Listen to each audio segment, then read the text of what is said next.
So bago po tayo mag-umpisa, tayo pong lahat ay yumuko at manalangin sa Panginoon. Banal at mahamaging Amang Diyos na makapangyarihan sa lahat at nagmamahal sa amin, salamat po sa gabing ito, sa inyong pagbibigay sa amin ng itong napakahalagang pagkakataon na makapakinig po kami ng inyong salita at makaunawa ng katotohanan na nakasulat sa Biblia. Sa gabing ito, nasa inyong harapan po kami, tulungan niyo po kami sa aming pakikinig at pag-aaral at paghahanap ng katotohanan. Sa aming sariling kakayahan, wala po kaming magagawa, Panginoon. Umaasa po kami sa inyong kahabagan at gabay at tulong sa bawat isa sa amin. Magmula sa simula hanggang sa katapusan ng itong Bible Seminar, sa iyo lamang po kami nagtitiwala at umaasa. Ito po yung aming panalangin sa pangalan ng Panginoon Hesus Kristo. Amen. So, buksan po natin ang ating Biblia. Kung meron po kayong sariling Bible, so pwede po ninyo gamitin. Kung walang Bible, sa screen lang po kayo tumingin. Ipapakita ko po sa inyo yung mga talata. So, Matthew chapter 25. Bagong Tipan, Mateo chapter 25, verse 31. So, Matthew chapter 25, verse 31. Magmula verse 31, babasahin ko po mga ilang talata.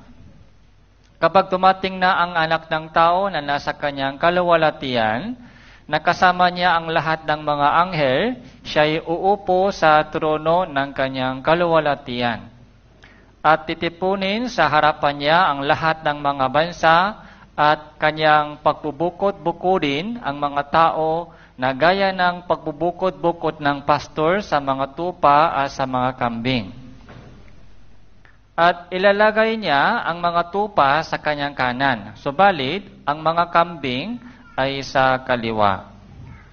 Verse 34, pagkatapos ay sasabihin ng hari sa mga nasa kanyang kanan, hali kayo mga pinagpala ng aking Ama, manahin ninyo ang kaharian, inihanda para sa inyo mula sa pagkatatak ng salibutan. So, itong verse po ay napakahalaga sa ating lahat.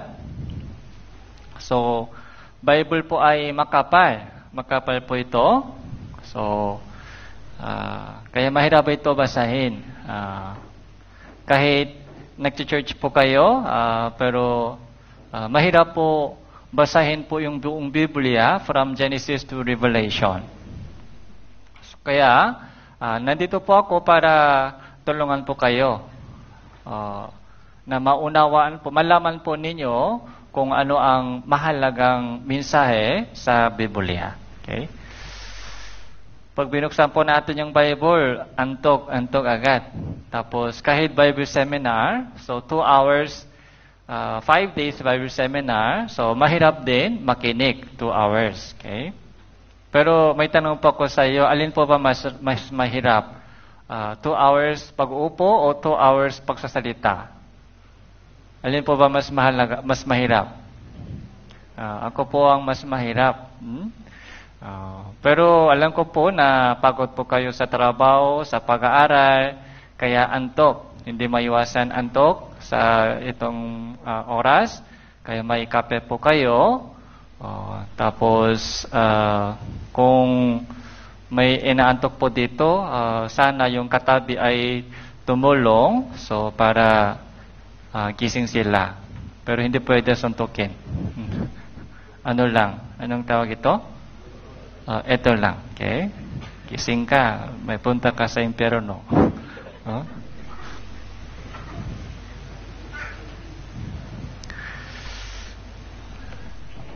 So, ang topic po natin kahapon ay tungkol sa buhay natin. Ano ang purpose ng buhay. Okay? So, naalala nyo po ba yung storya na ikinuwento po sa inyo? Yung mga uod. Okay, uod. Yung butterfly, naging butterfly. So, habang kumain siya ng daon, tumaba, kumakain, tumataba. Pero one day, ano po yung nangyari sa kanya? One day, stop eating and thinking. Tapos, nag-isip po siya. Nag-isip, ano ang purpose ng buhay ko? So, dapat, there must be something more than eating and getting bigger. So, ganun din po sa ating buhay, there must be something more than eating, kumakain, pag-aaral, trabaho, at kumita ng pera. Okay? Something more. Ano po ito? Yan po yung purpose, meaning. Bakit ipinanganak ako sa mundong ito? Okay? Ano ang dapat kong hanapin habang buhay pa? Pagkatapos ng kamatayan, ano pa meron doon sa kabila? So, sinabi po ng Biblia, itinakda sa mga tao ang mamatay na minsan. Pagkatapos nito ay ang paghukom. Malinaw na po sinasabi ng Biblia po sa atin. Pagkatapos ng kamatayan, haharap po tayo sa hukuman ng Diyos at paparusahan po tayo. Hahatulan po tayo ayon po sa ating ginawa habang buhay pa, tapos may dalawang pupuntahan. So ito po, 31, kapag dumating na ang anak ng tao na nasa kanyang kaluwalhatian, ito po yung second coming of Jesus Christ. Okay? Kapag dumating na ang anak ng tao na nasa kanyang kaluwalhatian, yung una niyang pagdating ay tapos na. So 2,000 years ago, dumating na po si Jesus Cristo sa mundong ito para sa mga kasalanan ng mga tao. So tinubos ni Jesus lahat ng ating kasalanan at namatay po siya sa cross at binuhay siya muli sa mga patay, umakyat. Tapos sabi po niya, babalik ako. Yun po yung second coming of Jesus Christ. Yun po yung hinihintay po ng lahat ng mga Kristiyano. Second coming. Pag dumating na po si Jesus, ulit, ano po yung mangyari? So, yung mga ipanganak na muli, yung mga naligtas, ayon po sa Biblia, ay kukunin po ng Panginoon. Kukunin. Parang bakal. Didikit sa magnet. Pero lahat po ng mga tao na hindi po ligtas, ayaw makinig, ayaw maniwala, nakafocus lang, busy lang sa mga makamlupang bagay, makamundong bagay, busy sa mga hanapbuhay dito, kaya walang oras para sa Bible study, para sa pakikinig ng salita ng Diyos. So ano pong mangyari? Maiwan po sila sa rapture. Maiwan po sila at dadaan po sila sa matinding kapikatihan. So, verse 32, titipunin sa harapan niya ang lahat ng mga bansa at kanyang pagbubukod-bukodin ng mga tao na gaya ng pagbubukod-bukod ng pastor sa mga tupa at sa mga kambing. So, titipunin po ng Panginoon lahat ng mga bansa, lahat ng tao, tapos bubukod-bukodin. So, i-divide. Dalawang grupo. Okay? Yung mga tupa, yung mga kambing. Okay? Hindi po literal tupa o kambing. Yung mga tao sila, pero i-divide po natin yung tao sa dalawang grupo. Yung mga tao katulad ng tupa. Yung mga tao na may ugaling kambing. Okay? Ano po yung ugaling ng kambing? Masunurin o matigas yung ulo? Matigas yung ulo. Yun po yung ugali ng kambing. Tapos ano po yung ugali ng tupa? Sumusunod. Masunurin sila, masunurin. Okay. Kung saan man sila inaakay, kung saan man sila kinagabayan ng pastor, sumusunod po sila. Pero yung kambing, ayaw. Matigas yung ulo. Okay? Ayaw makinig. Okay? Kapag hinihila, okay? So, umatras. Okay? Kaya isipin po natin, lahat ng mga tao sa mundong ito, lahat ng tao, sa mata ng Diyos, dalawang uri ng tao. Meron pong tao katulad ng kambing, meron pong tao katulad ng tupa. Okay? So, kamusta po tayo? Kambing po ba kayo o tupa kayo?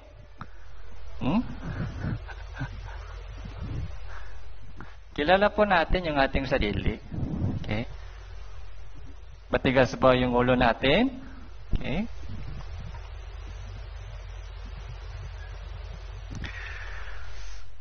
Verse 34. Pagkatapos ay sasabihin ng hari sa mga nasa kanyang kanan. Tupa sila, halikayo, mga pinagpala ng aking ama, manahin ninyo ang kaharian na inihanda ng Diyos para sa iyo mula sa pakatatak ng salibutan. Ito po yung purpose, ito po yung kalooban ng Diyos. Ito po yung gusto ng Diyos ibigay sa atin. Halikayo, manahin ninyo ang kaharian ng Diyos ito. Okay? Na inihanda ng Diyos para sa iyo mula sa creation. So, ibig sabihin, yung purpose ng creation, so, nagtanong po ako sa inyo kagabi, okay, kung ano ang purpose ng creation, yung manok, itlog, alin po ba mas mauna? Okay? Manok, mas mauna. Okay? So, bakit nilikha ng Diyos yung manok? Para kanino? Para sa atin, para sa tao. Bakit nilikha ng Diyos ang tao? Oh? Para kumain ng manok? Okay? Hindi po. So, para sa Diyos. Nilikha niya tayo para sa Diyos. Anong ibig sabihin? Habang buhay pa tayo sa mundong ito, kailangan po natin kumain para may kalakasan sa katawan. So, araw-araw, nabubuhay po tayo, kumakain po tayo. May trabaho po tayo para may pakain. Ang tanong po, so bakit buhay tayo? Ano ang purpose? Trabaho po tayo para sa pakain. Yung pakain para mabuhay tayo. So, para saan po yung buhay po natin? Para sa trabaho ulit? Parang balik po tayo, manok, itlog, So, trabaho para sa pakain. Pakain para sa trabaho? Ganun po ba? Ikot-ikot po ba tayo? Trabaho, pakain? Hindi po. Isip po tayo ng mabuti. Hindi po tayo ipinanganak para trabaho. Okay? May purpose. Ito po yung purpose ng Diyos. Manahin ninyo ang kaharian, okay, na inihanda ng Diyos para sa iyo, para pumasok kayo sa kaharian ng Diyos. Yun ang inihanda ng Diyos mula sa creation. Kaya sa loob ng 70 o 8 years na buhay po natin sa mundong ito, dapat maging handa po tayo para makapasok sa kaharian ng Diyos. So, paano maging handa po tayo? Okay? Magdadasal? O magbibigay ng pera sa church? O humihingi ng tawad? Mangumpisal? Hindi po. Malinaw na po sinasabi sa Biblia, John 3 verse 3. John 3 verse 3. So, basahin po natin ito ng sabay-sabay. 3, 2, 1. Sumago sa kanya si Jesus. Katotohanan sinasabi ko sa iyo, malibang ang isang tao'y ipanganak na muli, ay hindi niya makikita ang kaharian ng Diyos. Kaharian ng Diyos na inihanda para sa iyo. So, sino po yung makakapasok doon? Yung mga taong ipinanganak na muli. Born again. Born again. Oh, Pastor, Katoliko ako. Ayoko born again. Maingay sila. So, Sa pagkaunawa po ng maraming tao sa bansang Pilipinas, pag sabing born again, akala po nila religion. Yun po yung pagkaunawa po nila. Born again, religion yan, Katoliko ako. Hindi ako born again. Pero wag po kayo makulungan ng mga tradisyon or mga practice ng tao. Yung born again ay hindi po yan religion. Born again ay katotohanan na dapat mangyari sa lahat ng tao. Kasi sabi naman ni Jesus, katotohanan nito, malibang ang isang tao ipanganak na muli, hindi ka makakapasok sa langit. So verse 4 naman po, sinabi sa kanya ni Nicodemo, paano maipapanganak ng isang tao kung siya ay matanda na? Makakapasok pa siya muli sa tiyan ng kanyang ina? Okay? At ipanganak na muli, literal ba ito, born again? Hindi po. Okay? 10 anak, paano makakabalik sa tiyan ng ina? Kawawa naman yung nanay. Hindi po ito literal meaning ng born again. Verse 6 po, ang ipinanganak ng laman ay laman. Okay? Laman ito, laman. So meron po tayong birthday. Meron po tayong birthday, physical na birthday, flesh birthday. Okay? First birthday, unang kapanganakan. Ang ipinanganak ng espiritu ay espiritu. Ito po yung pangalawang kapanganakan. Ipanganak na muli, born again. So, meron po tayong birthday. Pero meron po ba kayong pangalawang birthday? So, ako po may dalawang birthday po ako. Yung unang birthday, laman. Pangalawang birthday, spirito. Dapat dalawa po ang birthday. Kapag isa lang po yung birthday, delikado. Kapag yung flesh birthday lang po, sineselebrate po natin taon-taon, happy birthday, many years to come. Kung ganun lang po yung mga celebration po natin, delikado po yan. Okay? Mga ilang beses lang po celebration ng birthday ng laman. Okay? 60, 70, 8 years lang po yung celebration ng birthday ng laman. So, meron po tayong espiritu. So, kaya nakita po natin kagabi. So, nung nilikha ng Diyos ang tao, so, paano po tayo nilikha? Ayon po sa kanyang larawan. Larawan pa ng Diyos. Ito po yung espiritu. Kaya yung ating katawan po ay parang itong plastic lang po yung ating katawan. Container lang po tayo yung ating katawan. Minsan, guwapo siya. Pero tandaan po natin, kante lang po ito, kante plastic lang po yun. Pogi plastic. Okay? O magandang plastic. Okay? Meron pong matabang plastic, meron pong payat na plastic, o matangkat, o pandak. Okay? Iba-iba yung mga klase, yung plastic. Pero ang mahalaga po ay yung loob, hindi po yung container.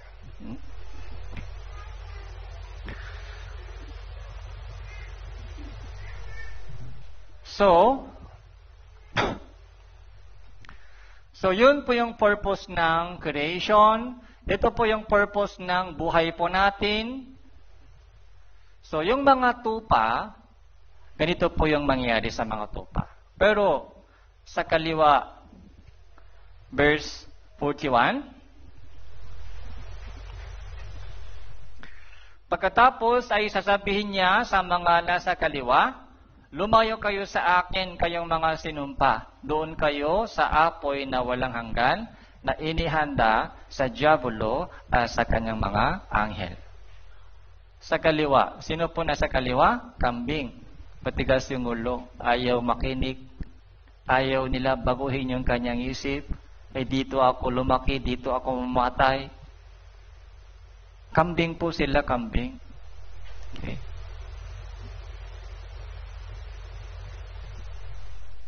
sasama po sila doon sa apoy na walang hanggan. Yung apoy na walang hanggan, impyerno po ito, hindi po ito inihanda ng Diyos para sa tao. Inihanda ng Diyos yung apoy na walang hanggan para sa diabolo at yung kanyang anghel. Pero bakit yung tao po ay pupunta doon? Dahil sa kanilang katigasan ng ulo. So Roma chapter 2 verse 5. Tingnan po natin Roma chapter 2 verse 5. Unit ayon sa inyong katigasan at pusong hindi nagsisisi ay nagtitipon ka para sa inyong sariling puot sa araw ng kapuutan at pagpapahayak ng matuwid na paghuhukom ng Diyos. Okay. Bakit isang tao pupunta sa impyerno? Sabi dito, dahil daw sa katigasan sa ulo. Katigasan.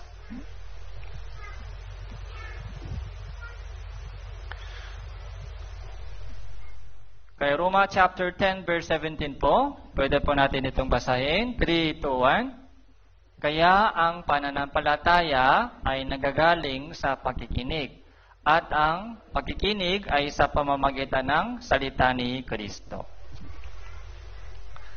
Yung faith, pananampalataya, ay galing po sa pakikinig. Kaya, meron po tayong ganitong Bible seminar. Ang kailangan po ninyong gawin sa itong Bible seminar ay pakikinig lang. Wala pong iba. Pakikinig lang. Maayos na pakikinig. Habang nakikinig po kayo ng mabuti, ano po yung mangyari? Yung pananampalataya ay darating sa iyo. Pananampalataya. Pero yung mga kambing, nakikinig po ba sila lang mabuti? Yung mga kambing, hindi sila nakikinig. Okay? Kaya sana po, lahat po ng mga nandito ngayon ay makinig ng mabuti, may pusong naghahanap, pusong hanap ng katotohanan. So kung ganoon, maunawan po natin ang katotohanan sa Biblia. So,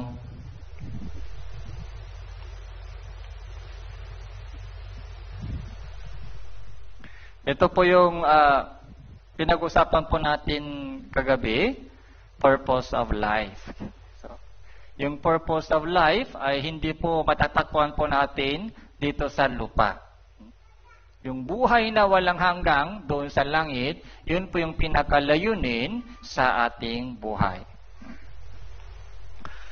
So ngayon po, ay pag-aralan po natin yung mga ebidensya ng kasaysayang history. Mahilig po kayo sa history? Mahilig po ba kayo sa history? O masakit yung ulo?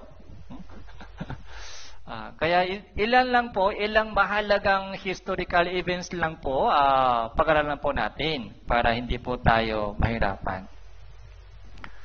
So, una sa lahat po yung Garden of Eden. So, dito po yung nagumpisa yung history ng yung tao. So, Genesis chapter 2 verse 16 to 17. Iniutos ng Panginoong Diyos sa lalaki na sinabi, malaya kang makakakain mula sa lahat ng punong kahoy sa lamanan, subalit mula sa punong kahoy ng pagkakilala ng mabuti at masama, ay huwag kang kakain, sapagkat sa araw na ikaw ay kumain yon, ay tiyak na mamamatay ka. So ito po yung unang utos ng Diyos sa tao. So, malaya kang makakain mula sa lahat ng punong kahoy sa lamanan, subalit, isa lang yung bawal. Isa lang bawal. Anong bawal po? Yung punong kahoy ng pagkakilala ng mabutihan masama. Okay? Isa lang bawal. Madali po ba ito tuparin o mahirap? So, isa lang bawal. Madali lang po siya, madali. Sa buong Biblia po, so isang common na lesson sa atin, may salita ng Diyos. Yung salita ng Diyos ay dumating sa tao. Okay, salita ng Diyos, utos niya, salita niya. Pero sa mga nakikinig ng salita ng Diyos, meron pong dalawang grupo ng tao. May tao na sumunod, may taong hindi sumunod. Kapag sumunod po tayo sa salita ng Diyos, sa sinabi ng Diyos, may blessing, may pagpapala. Pero kung hindi sumunod, may sumpa. Kaya, ito po yung istorya ng tupa at kambing. Yung mga tupa po ay nakinig at sumunod. Pero yung mga kambing, nakinig sila pero hindi sumusunod. Dahil sa katigasan ng ulo. Ito po yung unang testing po ng Diyos. Unang testing. Huwag kang kumain, tapos may warning. Sa araw na ikaw ay kumain yon, tiyak na mamamatay ka. Okay. So, isang bunga lang, pero napakabigat po yung parusa. Patay. Okay? Magtapon. Huwag kang magtapon ng basura dito. Papatayin kita. Nakita nyo ba ganung mga sulat? Huwag kang magtapon ng basura dito. Papatayin kita. Mga sobra yun. Basura lang. Isang basura lang pero papatay agad? Hindi pwede. Pero ito, napakabigat po yung parusa. Mamamatay. Isang, kain ng bunga.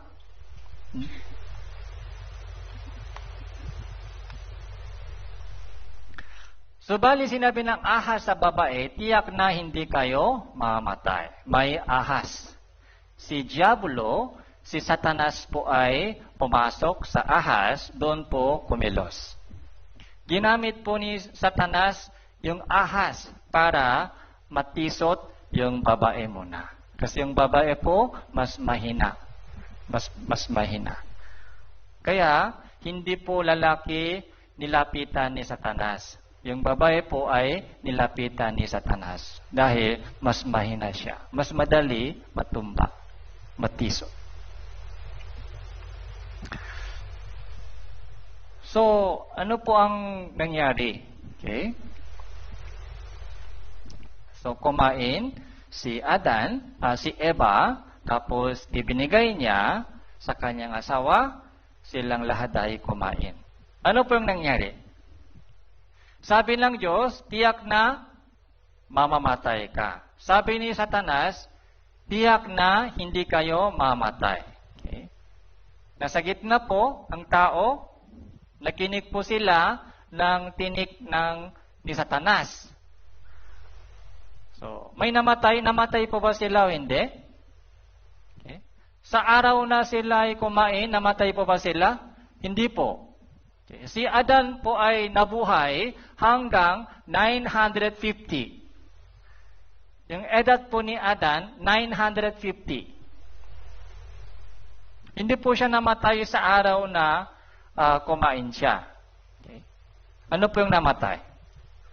Spirito po ay namatay. Brown out. Naputo na yung kuryente. Yung connection sa Diyos ay naputo. Brown out. Yun po yung ibig sabihin ng kamatayan. Halimbawa po, yung halaman. Okay? Pag binunot sa lupa, anong mangyari? Mamatay. Ilang percent mamatay? 100% mamatay.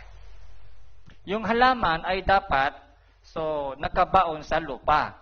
Yung lupa po ay ng buhay ng halaman. Yung puno, dapat dumikit dun sa lupa yung halaman. Pero pag hiwalay, anong mangyari?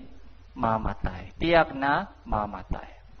Yung isda, pag kinuha mong isda sa tubig, anong mangyari? mamamatay. Ilan percent? 100% mamamatay. Isang isda na hiwalay sa tubig, patay. Kahit hindi siya mamatay agad, pero unti-unti mamatay, for sure. Isang puno o halaman na binunot sa lupa ay patay. Ganon din po, isang tao na hiwalay sa Diyos ay namatay, patay na. Yung katawan, buhay pa, pero unti-unti mamamatay, for sure. Yung ang spiritual condition ng isang makasalanan. Kaya maraming tao po, sabi po ni Jesus, dapat ipanganak ka ng muli dahil yung spirito mo ay patay na. Pero sabi nila, hindi ako patay, buhay ako, buhay. Araw-araw, buhay ako. Buhay pa ako, buhay pa. Pero sa mata ng Diyos, so unti-unti namamatay siya. Tinawag ng Panginoong Diyos ang lalaki sa kanya, sinabi, saan ka naroon? Sinabi niya, narinig ko ang inyong tinig sa halamanan na ako ay natakot, sapagkat ako ay hubad, ako ay nagtago. Takot. Di ba naramdaman po natin takot? So, dahil may kasalanan po tayo. May kasalanan po tayo, kaya naramdaman po natin takot sa parusa ng Diyos. Naramdaman po natin hiya sa hukuman ng Diyos. Meron po tayong konsensya. Konsensya, buti. Alam natin kung ano ang tama o mali. Alam din po natin na nakakasala po tayo araw-araw. Kaya, tako. Okay. So, Roma chapter 5 verse 12, basahin po natin ito ng sabay-sabay. 3, 2, 1. Kaya't kung paano sa pamamagitan ng isang tao ay pumasok ang kasalanan sa salibutan, at sa pamamagitan ng kasalanan ay ang kamatayan, kaya dumating sa lahat ng mga tao ang kamatayan, sapagkat ang lahat ay nakasala. So, tandaan po natin dito, so, bakit nakakasala po ba tayo? Okay? Sino dito marunong magluto? Taas yung kamay. Sino dito marunong magluto? Okay? Kahit noodle, okay lang. Kahit itlog, okay. Sino dito marunong mag-drive? Mag-drive, okay? Okay. Sino dito marunong kumanta? Oh, mas marami. Sino dito marunong magsinungaling? Marunong magsinungaling? Hindi kayo marunong? Lahat. Sino dito marunong magalit? Lahat tayo. Sino dito marunong magmura? Mura. Lahat. Saan galing? Sino pong nagturo sa inyo? Anak, dapat ganito magsinungaling ka para hindi ka mahuli. Meron ho ba nagturo sa inyo? Hindi.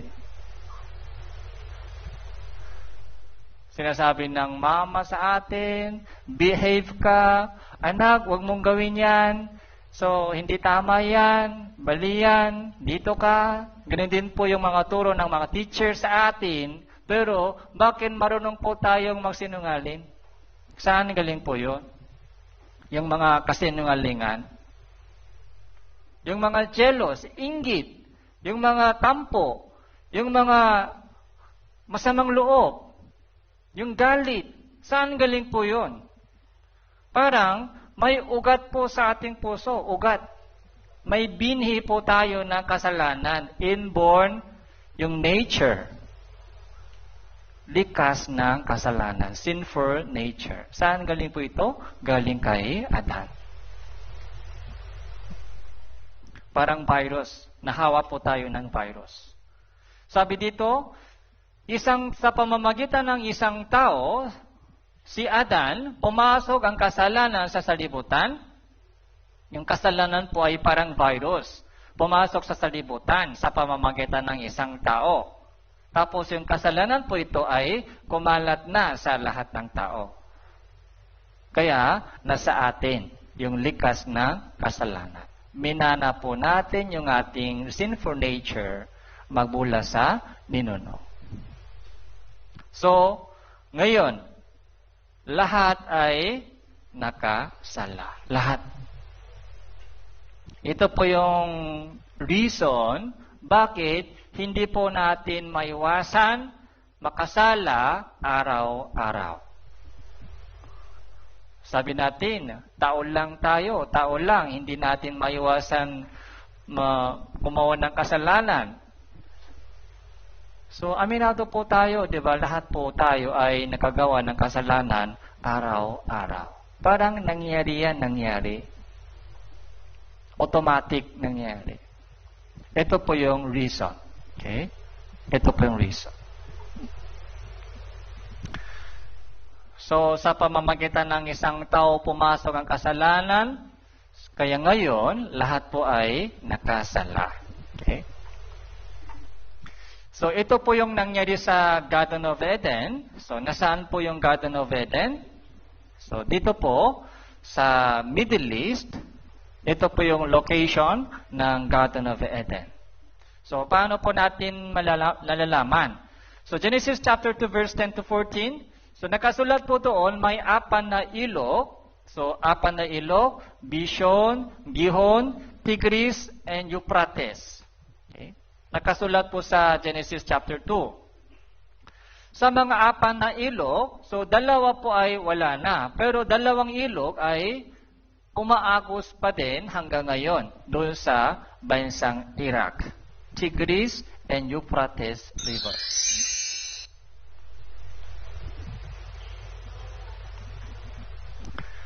So, panoorin po natin isang video clip.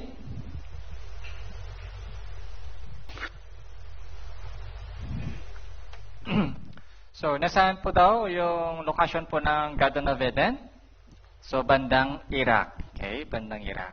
So, 2 ilog, Tigris, Euphrates, nagkasulat sa Bible Genesis, ay umaagos pa din hanggang ngayon. Okay? Kung may budget po kayo, pumasyal po kayo sa bansang Iraq. Okay? So, kung nandun pa po yung mga 2 ilog, yung Biblia sa Bible, yung yung Eden Garden sa Biblia ay totoong nangyari. Kung totoo ito, Biblia ay tunay na salita ng Diyos. Kung Bible po ay totoo, buhay ang Diyos. So, Genesis chapter 1 verse 7, ginawa ng Diyos ang kalawakan at ibinukod ang tubig na nasa ilalim ng kalawakan mula sa tubig na nasa itaas ng kalawakan at ito ay nangyari. So, ipapaliwanag ko po sa inyo kung ano po yung mga difference ng panahon.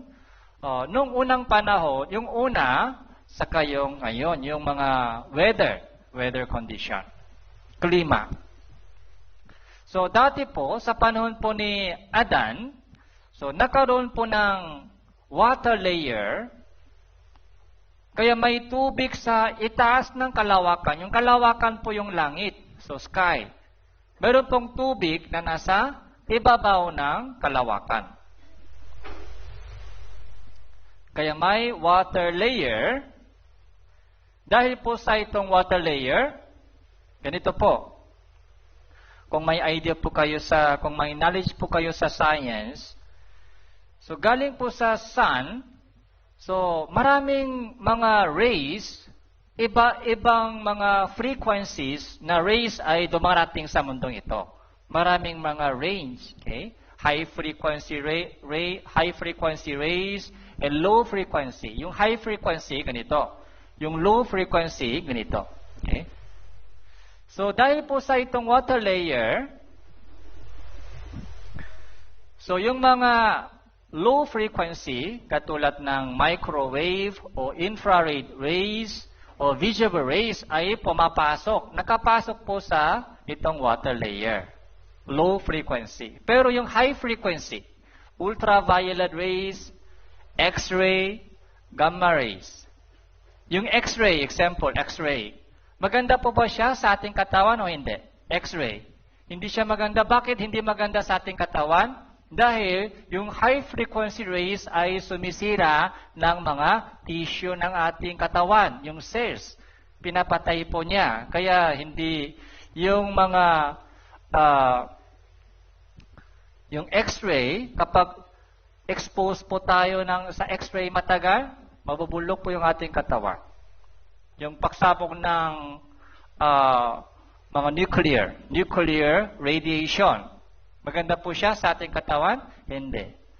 So high frequency po yan. Kaya mabubulok po yung ating katawan pag sumabog po yung mga nuclear bomb. Okay. Pero yung ganitong mga Hamper rays ay hindi po nakakapasok dahil po sa water layer. Yung water layer po ay naging protection layer para sa mga tao, para sa mga hayop at halaman. Water layer. Yun po yung purpose. So, naintindihan po ba? Kaya, so Genesis chapter 5, nakita nyo, tingnan nyo po. So, kung gaano kahaba yung tao, so yung buhay ng tao nung unang panahon. Si Adan, ilang taon po siya? 930. Hindi po 93. 930 years old. Si Seth, 912, 905. Yung pinakamahabang buhay sa Bible, ilang taon? 969. Methusalem. Okay. Sa ngayon po, so meron po ba 900 plus? Wala po ngayon. Bihira po, mga 90, bihira. Pag 100, 100 years, pag umabot ng 100 years, meron po ba yung pera galing sa government? Magkano? Oh. So, bihira po yan. Kaya, so ibinibigay ng government yung pera. Celebration. Congratulations. 100. Pero sa panahon po nila, 900. Bakit ganitong kahaba yung buhay ng tao? Dahil po sa water layer, protection layer. Okay. Yung mga high frequency Hamper rays ay hindi po nakarating sa lupa. Pati po yung mga insekto, butterfly, yung mga dragonfly, 70, lobster, 2.5, okay, cockroach, ipis, 30 cm. Okay ba ganitong ipis sa bahay ninyo? Huh? Mga 10 ipis. Parang horror movie po ito. Saka yung mga crabs, seashell, dinosaurs, yung mga higanteng hayop, higanteng puno, pati tao, higante noong unang panahon. Okay? Mahabang buhay. Okay? Mahirap po natin ma-imagine po ito. Pero ito po ay totoo. Maraming mga fossil po ay nagpapatotoo. Okay? Higanteng puno, higanteng tao. Okay? So, natagtakpuan po yung mga buto ng mga higante. Okay? Yung paa, ganito.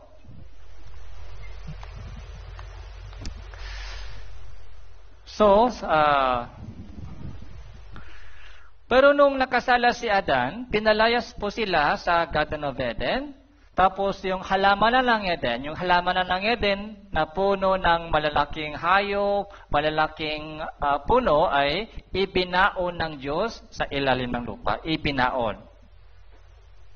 So, Ezekiel chapter 31 verse 18, sino sa inyo ang gaya ng punong kahoy sa Eden, sa kaluwalhatian at sa kadakilahan, ibababag ka na kasama ng mga punong kahoy sa Eden sa pinaka malalim na bahagi ng lupa. Ganito po ang nangyari. Ibinaon ng Diyos yung mga hayop, yung mga puno, tapos yun po ang naging oil. Okay? Kaya sa ngayon po, saan galing po yung mga maraming oil? Galing po sa Middle East. Oil in the Middle East. Malapit po yan sa bansang Iraq. Yung bansang Iraq po ay yung dating location pa ng Garden of Eden. Maraming mga malalaking puno, hayop sa kayong puno ay ibinaon ng Diyos.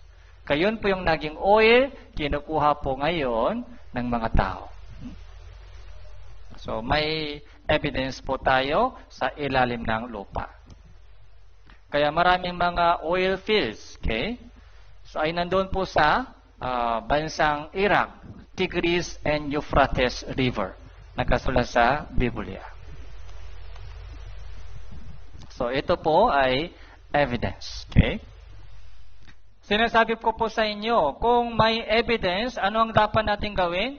Dapat maniwala. Kung wala pong evidence, huwag po tayo maniwala. Huwag po tayo maging kambing. Okay? Pag may evidence po, nakita po natin yung evidence, dapat maniwala po tayo. Kailangan po natin tanggapin po yan. At baguhin po yung ating isip. Dahil nakita po natin kung ano ang tama. Pagkatapos, habang lumilipas po yung panahon, pagdating sa panahon po ni Noe, Genesis chapter 6 verse 5, nakita ng Panginoon na napakasama na ng tao sa lupa at ang bawat haka ng mga pag-iisip ng kanyang puso ay palagi na lamang masama. So Genesis chapter 1, 2, 3, mga creation story, magandang fellowship. Pero mula nung pumasok sa salibutan, mula nung pumasok ang kasalanan sa salibutan, yung kasalanan po ito ay kumalat. So Genesis chapter 4, 5, pagdating po sa 6, ano po ang nangyari? Ang buong mundo ito ay punong-puno ng kasalanan sa harapan ng Diyos. Yung kanilang isip ay palagi masama. Yung isip nila palagi masama. Napakasama na ng tao sa lupa. Yun po ang nakita ng Panginoon. Genesis chapter 6. So, ano po yung sinabi ng Diyos? Lilipulin ko ang tao na aking nilalang sa ibabaw na lupa. Lilipulin ko ang mga tao na aking nilalang sa ibabaw na lupa. Ito po yung sinabi ng Diyos. Pati yung hayop, yung mga kumagapang, yung mga ibon sa himpapawid, lahat ay sabi ng Diyos, uubusan ko lahat. Okay? Pagod na ako sa kanila. Patigas yung ulo. Okay? Ayaw makinig. Ayaw magsisi. Yung isip nila ay palagi masama. Kaya sabi po dito, sabi ng Diyos, nalungkot ako na nilalang ko sila. So dito po, nakikita po natin isang napakahalagang parusa, napakahalagang katangian ng Diyos. Okay? Ano po yung katangian ng Diyos?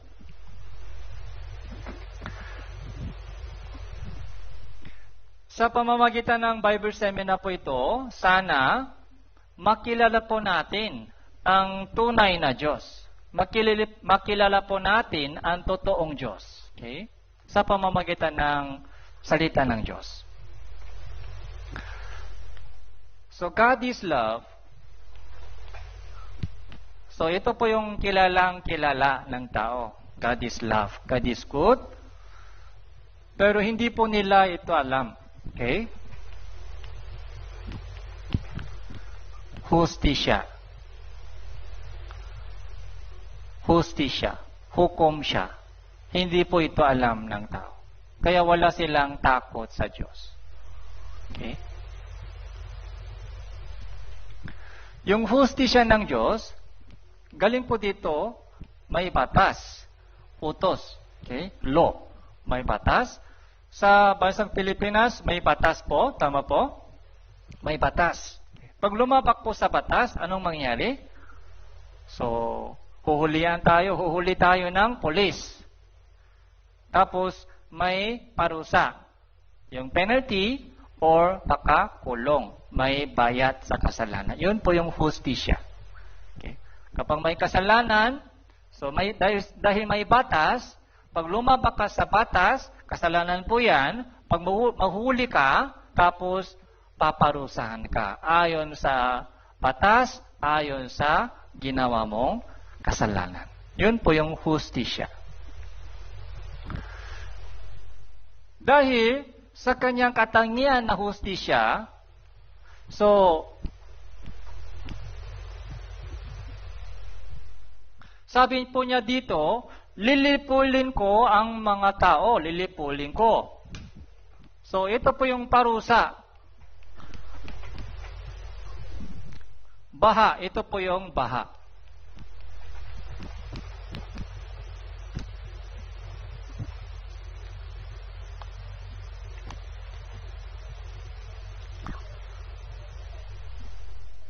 Sa pamamagitan ng pandaigdig baha, sabi ng Diyos, gugunawin ko ang mundong ito. Okay? Nalulungkot ako na nilalang ko sila. Pero Genesis chapter 6 verse 14, gumawa ka ng isang daong, barko. Okay? Nayari sa kahoy ng gopher, gumawa ka ng isang barko, yung daon para maligtas. Sino mang makasakay sa barkong ito ay pwede maligtas. Hindi mamatay sa baha. Ito po yung pag-ibig ng Diyos. Ito po yung sukat ng barko. Gagawin mo ito sa ganitong paraan, haba 300 siko. Yung siko po ay ito. Ito po yung mga ginamit po nila sa unang panahon. Parang ito po yung panukat po nila. 300 siko. Luwang 50 siko, taas ay 30 siko. Ganito po ay malaki. Okay? 3 layer, 3 story. So, first, second, and third floor. So, para lahat uri ng mga hayop ay makasakay. Isang lalaki, isang babae. So, 2 Peter chapter 2 verse 5, kung paano ang matandang daigdig ay hindi niya pinatawad, bagaman iniligtas si Noe na tagapang-aral ng katawiran kasama ng 7 iba pa. Noong ang daigdig ng masamang tao ay dinala ng baha. So, matandang daigdig, ito po yung panahon po ni Noe. Okay. Hindi niya pinatawad. Iniligtas si Noe na tagapang-aral ng katawiran kasama ng ibang 7. Si Noe, tapos yung asawa niya. Tapos yung 3 anak, si Shem, Ham, Japhet, saka yung kanilang 3 manugang. Kaya bali, 8 sila. 8 lang po nakasakay sa barko, lahat ng iba ay sa labas lang. Ayaw nila sumakay. So, dumating na po yung baha. 600 taon ng buhay ni Noe, 17 araw ng 2 buwan ng araw na yon, umapaw ang lahat ng bukal mula sa malaking kalaliman, at ang mga bintana ng langit ay nabuksan, umulan sa ibabaw ng lupa sa loob ng 40 araw, 40 gabi. 40 days, 40 night, umulan po na walang tigil. Kaya, buong mundo ito, buong daigdig ay inapawan ng tubig. Nagunaw. Panunin po natin isang short video clips.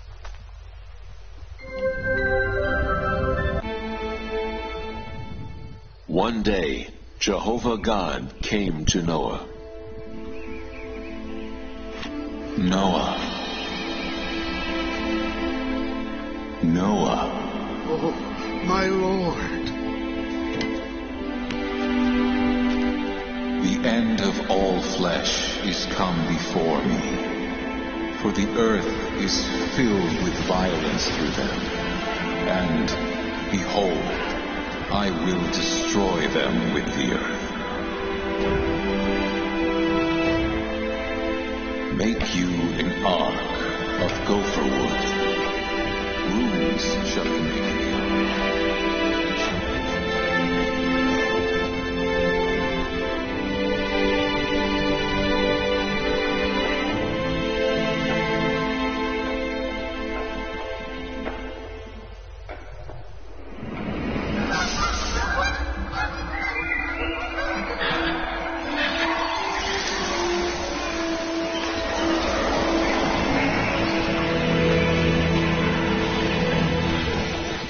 lahat uri ng mga hayop, isang lalaki, isang babae, ay dinala po ng Diyos sa barko.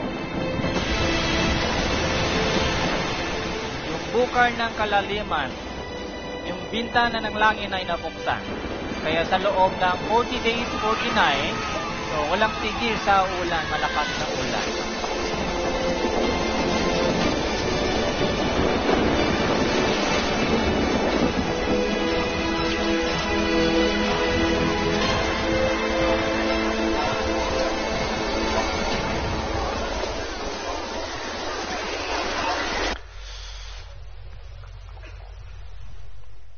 May ano po tayo dito, may tanong po tayo dito. Okay?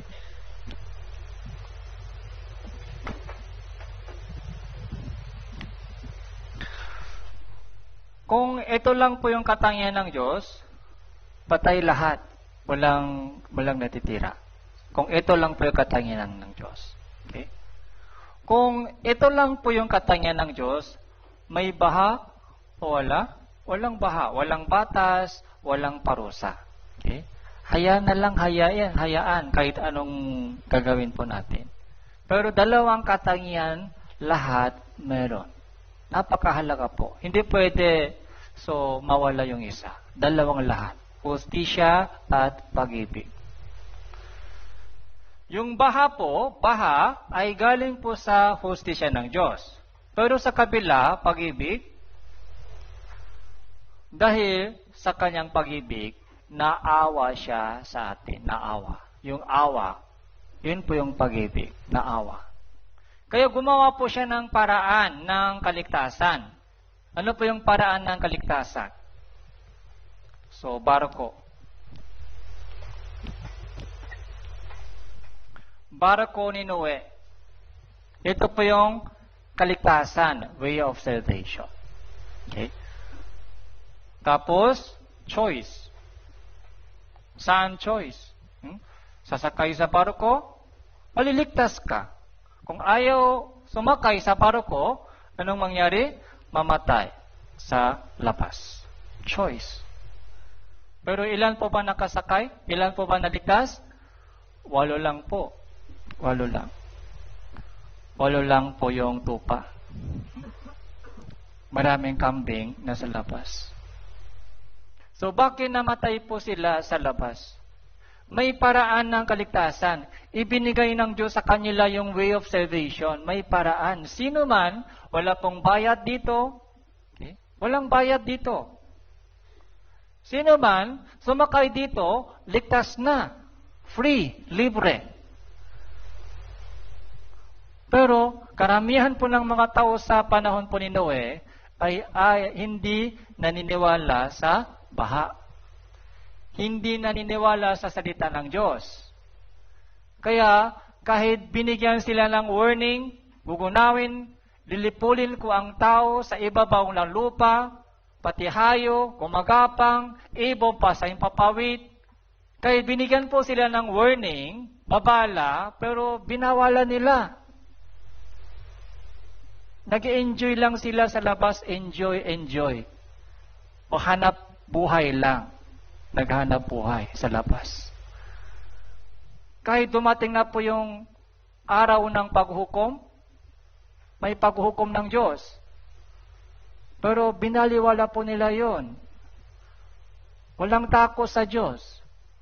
Para maintindihan po natin, para maligtas po tayo, para maunahan po natin yung tunay na pag-ibig ng Diyos, ito muna dapat maunawan po natin.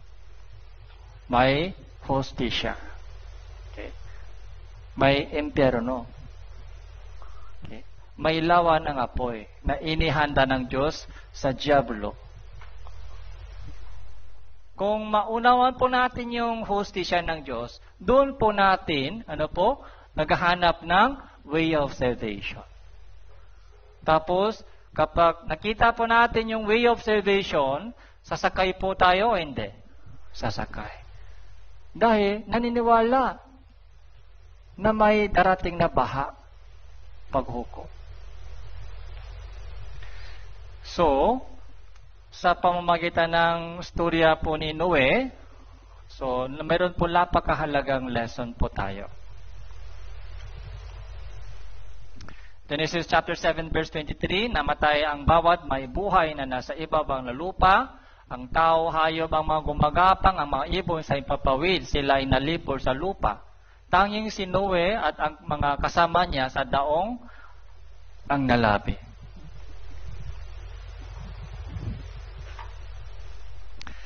May evidence po tayo. Okay? Dahil sa kulang sa oras, ito lang po. Okay? Genesis chapter 8 verse 4, nang ikalabing-pintong araw ng ikapitong buwan, sumasad ang daong sa ibabaw ng mga bundok ng Ararat. Okay? Yung daon, may bubong, di ba? May bubong. Kaya nung umulan, 40 days, 40 nights, so habang tumataas po yung tubig, lumulutang po yung barko ito, lumulutang.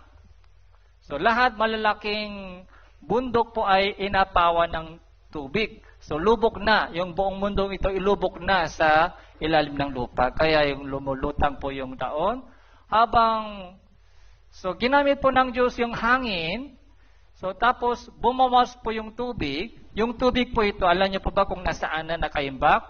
Doon po sa North Pole and South Pole. So makapal po yung yelo doon. South Pole and North Pole. So mga average, yung kapal po doon ay 2 kilometers. 2 kilometers po yung average yung kapal po ng yelo doon. So doon po, so inilagay po ng Diyos yung mga tubig. Kaya habang bumabawas po yung tubig, yung barko po ito ay sumasat sa isang bundok. Anong bundok ito? Anong pangalan? Ararat Mountain. Ito po yung Ararat Mountain. Mga bundok ng Ararat, dalawang tuktok, okay? Mountain Ararat at Little Ararat. Okay. Doon po sa bansang Turkey, so 5,137 metro yung taas. Ito po yung Mountain Ararat, doon po sa bansang Turkey.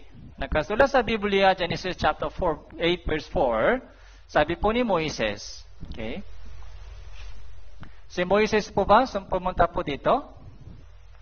Hindi po, malayo po yung lugar ni Moises mula sa bundok ng Ararat, malayo. So, paano po nalaman ni Moises na yung barko ay sumasat sa bundok ng Ararat? Okay? Sino po yung nagpaalam sa kanya? Ang Diyos po ang nagpaalam, nagpakita kay Moises kung ano po ang nangyari. So, ito po yung mga pinicturan po nila na yung barko sa bundok ng Ararat na nagkabaon. Pag natunaw po yung yelo, so nakikita po yung hugis ng barko. Maraming drawing, picture, video. Okay? So si Navarra po natakpuan po yung barko ni Noe. Kasama po yung kanyang anak. 4,000 meters above sea level, maraming mga libro, books, tungkol po sa Noah's Ark. Discovery of the Noah's Ark. Okay.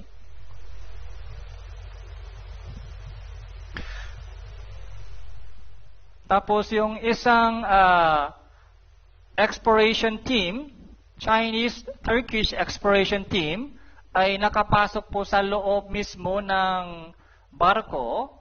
Pumasok po sila sa loob, tapos yung mga picture po nila, video, ay nagkaroon po ng, so ipinakita sa isang press conference. Ito po ay yung mga ginawa po nila. So, paano din po natin?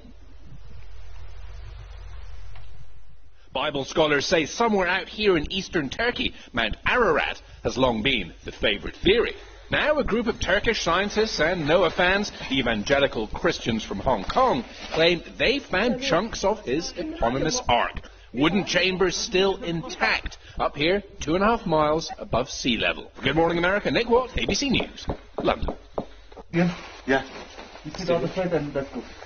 Experts are skeptical to the claims by a Chinese exploration team that they've discovered the resting place of Noah's Ark in Turkey. The Noah's Ark International Ministries found the wood beams and planks in the frozen glacier caves of Mount Ararat, the place the Bible says the Ark came to rest. They say carbon-14 dating proves the wood is from nearly 5,000 years before Christ. But one scientist who had worked with the Chinese team 2 years ago says the evidence is far from conclusive and suspects the Kurdish guides duped the exploration team. Most of the experts we talked with say they are withholding final judgment until they can examine the data. In New York, Lauren Green, Fox News.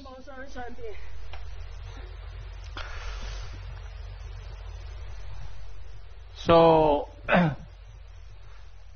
anong sinasabi po ng itong evidence po sa atin? Yung baha, pandaigdig baha, ay totoong nangyari o hindi? Totoong nangyari. Yung barko po, so nakita po natin kanina yung size, kung gaano kalaki po yung barko. Kaya ba, buhat ng tao at dinala doon sa 4,000 metro above sea level? Kaya ba ng tao? Hindi kaya ng tao. Okay? So, 125 metro yung haba. Okay? Paano dinala ng tao doon sa 4,000 metro? Hindi kaya ng tao. Anong ibig sabihin? Ano po ang nagdala ng barko hanggang doon? Baha. Pandaigdig baha ay totoong nangyari. Okay?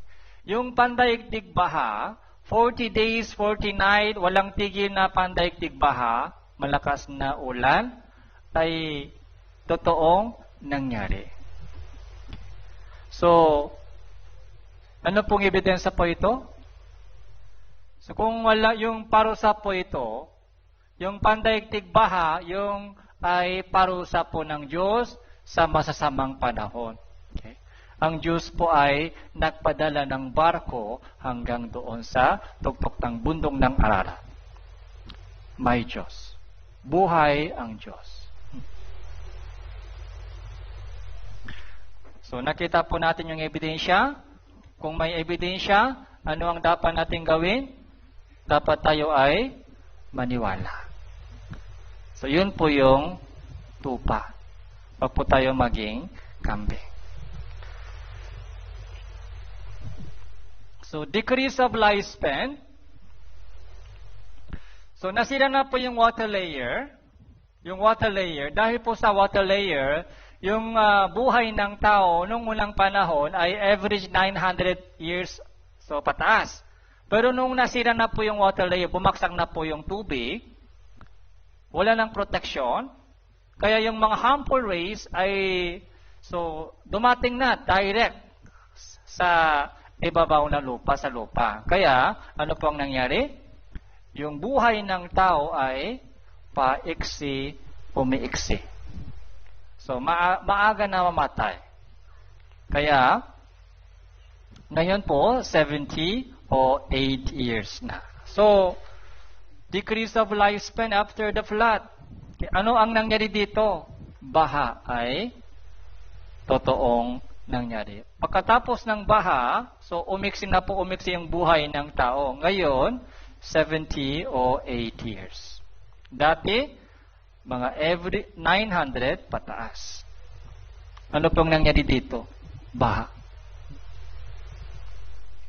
Tapos, di ba tatlong anak po ni Noe? Si Shem, Ham, Japet. Si Shem ay pumunta po siya sa bandang Asia. Kaya, naging ninuno po siya ng Asian people.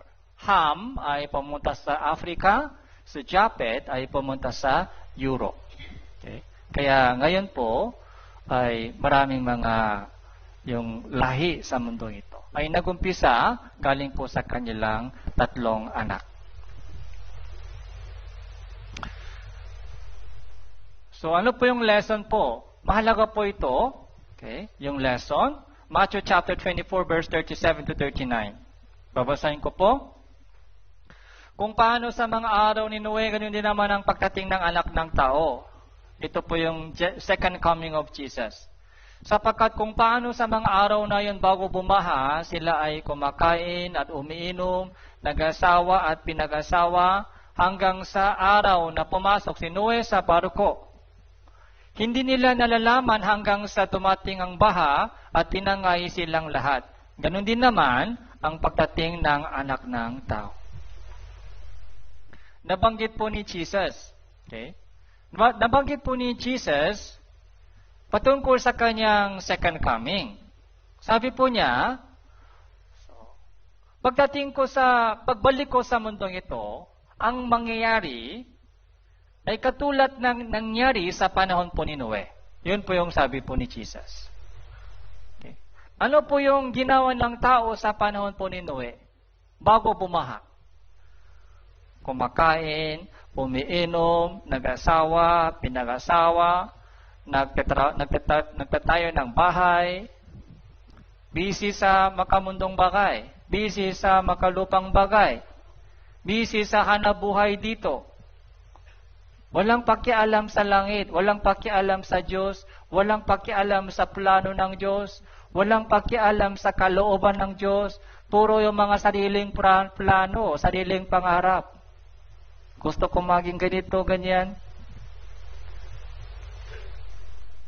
Kaya, kahit dumating na po yung baha, hindi po nila alam, kaya tinangay silang lahat. 8 lang po naligtas. Sabi ni Jesus, ganun din ang mangyayari pagbalik ko sa mundong ito. Tingnan niyo po yung mga tao sa ating panahon. Saan sila busy? So, tingnan po natin yung ating sarili kung saan po tayo umiiyak, kung saan po tayo masaya. Okay? Umiiyak po tayo dahil sa mundong problema. Siyempre, kapag may sakit, mahirap. Kapag kulang sa budget, mahirap. Pagpasaway po yung anak, mahirap. Pag lasinggero yung asawa, mahirap. Pag maraming utang, mahirap. Pero tandahan po natin, meron po tayong mas mahalagang misyon o purpose sa buhay po natin. 70 o 8 years na buhay po natin ay may purpose. Hindi para maging masaya tayo dito. Temporary lang po yung buhay natin dito. Okay? Habang buhay tayo sa mundong ito, dapat maging handa po tayo para makapasok sa barko ni Noe. Barko ng kaligtasan. Meron pong way of salvation sa Biblia. Dapat doon po tayo pumasok. Tayo mayaman, yung mga mayayaman, mamatay pa din. Okay? Yung mga malalakas na, yung mga successful sa buhay, mamatay pa rin. Kahit mahirap man tayo sa buhay natin dito, so mamatay pa rin. Yung kamatayan po ay pantay-pantay sa lahat ng tao. Kahit papaano, kahit ano ang kondisyon po ng buhay po natin, mamatay pa rin po tayo. Hindi ganun mahalaga po yung kondisyon po natin dito sa lupa. Ang mahalagang tanong, saan ka pupunta after death? Sa langit o sa walang hanggang apoy? Yun po yung totoong chapter, totoong storya natin sa buhay. Yung patungkol po sa rapture, so bukas po, mas detalya po natin pag-aralan. 2 Pedro chapter 3 verse 6 to 7, nabanggit po ni Apostol Pedro patungkol po sa baha sa panahon po ni Noe. Nasa pamamagitan din dito ang daigdig noon ay inapawan ng tubig ang nagunaw. Unit, sa pamamagitan ng ganun din salita, ang kasalukuyang langit at lupa at iningatan para sa apoy. Inilalaan sa lawa ng araw ng paghukom at sa paglipol sa masasamang tao. So ito po yung warning ng Diyos. So unang panahon, yung daigdig noon inapawan ng tubig at nagunaw. Ito po yun. inapawan ng tubig na gunaw.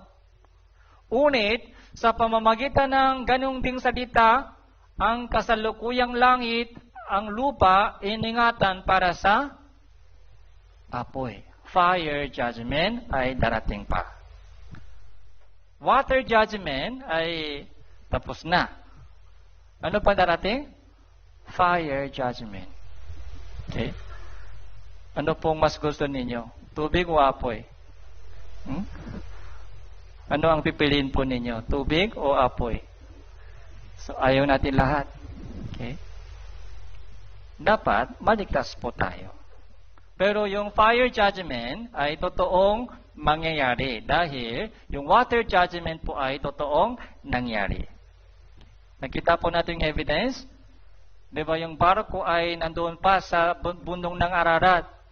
Kung may duda po kayo, may doubt kayo, so pumunta kayo doon. Kung may barko doon, anong ibig sabihin? Biblia ay totoo. Kung totoo ang Biblia, buhay ang Diyos.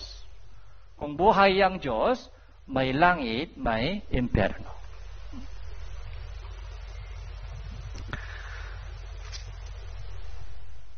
Tapos, ang pinakamahalagang evidence po natin ngayon ay bansang Israel. Okay? Yung bansang Israel po ay medyo ito po yung mga kilalang storya po ngayon. Kasi television news, araw-araw, yung Israel, Hamas, Israel, Hezbollah ay nagkipag-away ngayon. Okay? Napaka-komplikado po yung sitwasyon po doon. Yung Israel, saka yung mga Muslim, yung Arab nation. So, nasa Biblia po yung kanilang storya.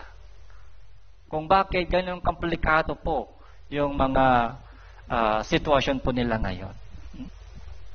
Yung Israel po ay saksi ng Diyos. Isaiah chapter 43 verse 10.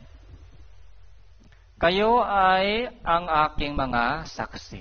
Sabi ng Panginoon, at aking lingkod na aking pinili upang inyong malaman at manampalataya kayo sa akin. Yung saksi ng Diyos.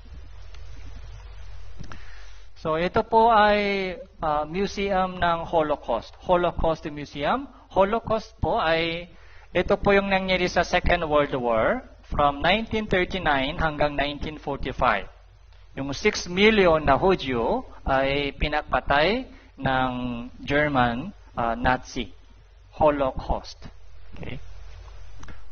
Sa malalaking city sa mga ibang bansa, maraming bansa, meron pong museum ng Holocaust. Okay. So para hindi po nila makalimutan kung ano ang nangyari sa kanila. So doon po, Holocaust. Ito po yung mga sapatos nila. Nakasulat po sa pader ng museum, "You are my witness." Isaiah chapter 43 verse 10. Kayo'y aking saksi. You are my witness. May idea po sila. Para makilala, bakit kailangan po natin pag-aralan yung history nila, history ng bansang Israel, para makilala po natin ang Diyos. Dahil ang Diyos po ay kumikilos sa kanilang history directly. Okay. Kung sumunod po sila, pinagpala sila ng Diyos agad. Pag sumuay po sila, sinumpa sila ng Diyos agad. Yung kanilang history ay naging sample sa atin, halimbawa sa atin, para may idea po tayo tungkol sa Kanya. Kaya kailangan po natin tanungin yung mga Israel patungkol sa Diyos. Ano ang kanilang na-experience? Ano ang kanilang nakita at narinig? Halimbawa po, ako po ay saksi ng kimchi. Okay? Kumakain po ba kayo ng kimchi? Kamusta po yung lasa ng kimchi? Mahangang, di ba? Mahangang. may idea po ako yung tungkol sa kimchi. Kaya kung tinatanong mo ako, Pastor, kamusta po yung kimchi? So, marami akong sasabihin sa iyo, ganito, ganito, ganito. Yung snow. So, nakita po ba ninyo yung snow? Sa Philippines, walang winter. Pero sa Korea, meron po kaming winter season. Kaya naglaro po kami ng snowboard, tapos yung mga gumawa ng snowman. Okay? Kaya kung tinanong niyo po ako, Pastor, gaano kalamig yung snow? Wala akong idea. May sasabihin ako sa iyo. Saksi ako ng snow. Saksi ako ng kimchi. Ganon din po yung Israel po, saksi sila ng Diyos. Meron po silang experience patungkol sa Diyos. Kaya tanungin po natin sila kung ano po ang kanilang experience. Ganito po yung simula ng kanilang history. So, pinili lang Diyos isang tao. Si Abraham mula sa mga tao. Pinili. Tapos, so Genesis chapter 12 verse 1 hanggang 3. Sinabi ng Panginoon kay Abraham, umalis ka sa inyong lupain, sa inyong mga kamag-anak, sa bahay ng inyong ama, at pumunta ka sa lupain ituturo ko sa iyo. Gagawin kitang isang malaking bansa, ikaw ay aking pagpapalain. Gagawin kong dakila ang inyong pangalan, at ikaw ay magiging isang pagpapala. Pagpapalain ko ang magbibigay ng pagpapala sa iyo, at susumpain ko ang mga susumpa sa iyo. At sa pamamagitan mo, ang lahat ng angkan sa lupa ay pagpapalain. So, may tatlong blessing po ipinangako ng Diyos kay Abraham. Una, lupa. So, pumunta ka sa lupain, ituturo ko sa iyo. Pangalawa, malaking bansa, strong nation. Pangatlo po ay blessing. Okay? Sa pamamagitan mo, lahat ng mga lahi, lahat ng bansa sa lupa ay pagpapalain. Tatlong blessing. Kaya sumunod po si Abraham. So, sa salita ng Diyos. Tapos, Abraham, galing po sa Abraham, so ipinanganak si Ishmael at saka Isaac. Pero si Ishmael po, hindi po siya galing sa asawa ni Abraham. Galing po sa isang aliping babae, si Hagar. Kaya, yung mga inapo ni Ismael ay naging Arab nation. Tapos, yung mga galing kay Isaac ay Israel ngayon. Sila po ay nakikipag-away po ngayon. Dalawa. Galing po kay Isaac, si Esau, saka si Jacob. Kambal po sila. Si Esau ay panganay, pero si Jacob ay yung pangalawa, pero kinuha ni Jacob yung pagkapanganay ni Esau. Kaya si Jacob po ay naging Israel, yung pangalan. Galing po kay Israel, so 12 yung anak, so 11, ika-11 po ay si Joseph. Sa panahon po ni Joseph po, pumunta po sila sa bansang Ehipto, doon po, nakaalipin po sila sa loob ng 400 years. Pagkatapos ng 400 years, 430 years, so nagkaroon po ng 10 salo sa bansang Ehipto, kaya yung haring Paraon po, yung hari ng bansang Ehipto ay sumuko, tapos, so, lumabas po, nakalabas na po yung bansang Israel sa lupain ng Egypt. Tapos, at alam po natin yung storya po ito, nagkatawid po sila sa isang dagat, Red Sea. So, tumawid po sila sa Red Sea, hindi po nakasakay sa barko, nakalakat lang po sila. Okay? So, Red Sea crossing.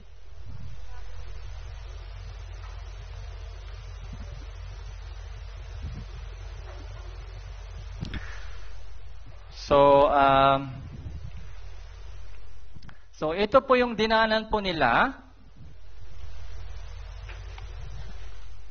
So, bansang Egypt, tapos dito po sila tumawid. Crossing route.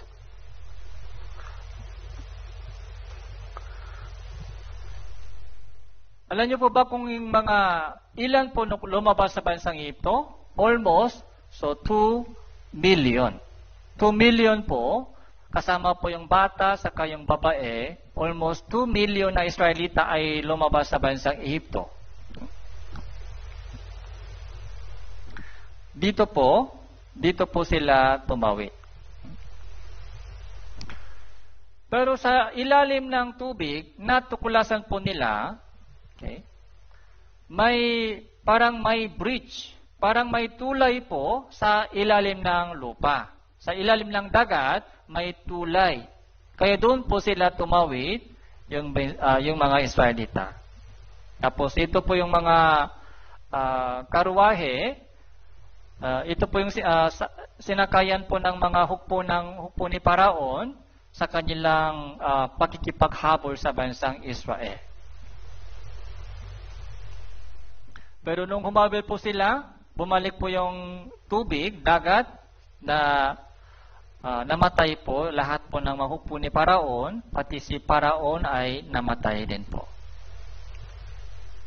Sabi dito, the Red Sea crossing has been found. So human ribs, cage, arms, and hands preserved in the coral.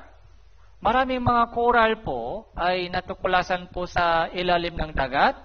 So yung mga buto ng mga tao, yung mga gulong ng karwahe ay natuklasan po sa ilalim ng dagat. So,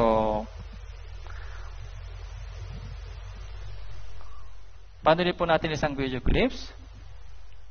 Karamihan sa mga archaeologists ngayon ay hindi naniniwala na totoo ang mga nakasaad sa Biblia at ang iba pa sa kanila ay hindi naniniwala na totoo ang kwento ng pagtakas ng mga Israelites mula sa kamay ng mga Egyptians. Ayon nga sa editor ng Biblical Archaeology Review magazine na si Herschel Shanks, nagdadalawang isip sila sa mga nakasaad na kwento sa Biblia dahil ang mga ito daw ay walang archaeological evidence. Pero sa kabila ng lahat ng negatibong paniniwala ng karamihan sa mga archaeologists ay may isang lalaking adventurer at amateur archaeologist na nagngangalang Ron Wyatt ang nagpa siyang suriin pang mabuti ang nakasaad sa Biblia.